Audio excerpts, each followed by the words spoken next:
各位同學大家好啊！都知道咧，你哋咧就快考試啦，咁樣咧記住要放鬆心情，唔好俾咁大壓力自己。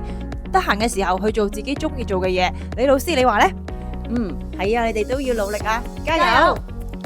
我覺得如果想舒緩壓力嘅話，我會去課室嗰陣同其他朋友玩桌遊。咁我平時就係會喺小息嘅時候約啲同學一齊睇漫畫啦，會睇一啲搞笑嘅漫畫，例如Q 小子啦。咁因為呢啲漫畫都可以令到我會個人開心啲咯。阿善啊，你有啲乜嘢減壓嘅方法㗎？我平時可以聽歌、聽故事或者飲水。哇，呢啲都有啲好好嘅方法喎，大家都可以試下喎。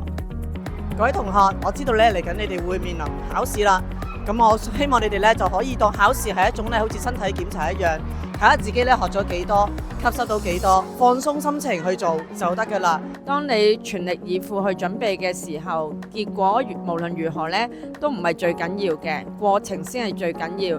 我相信你哋一定做到㗎，加油！如果覺得大壓力嘅話，可以同屋企人一齊出去散下步，休息下㗎，加油加油加油！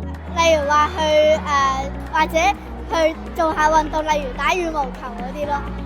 我會聽下音樂咯。我會同我嘅朋友一齊去出街一齊去玩。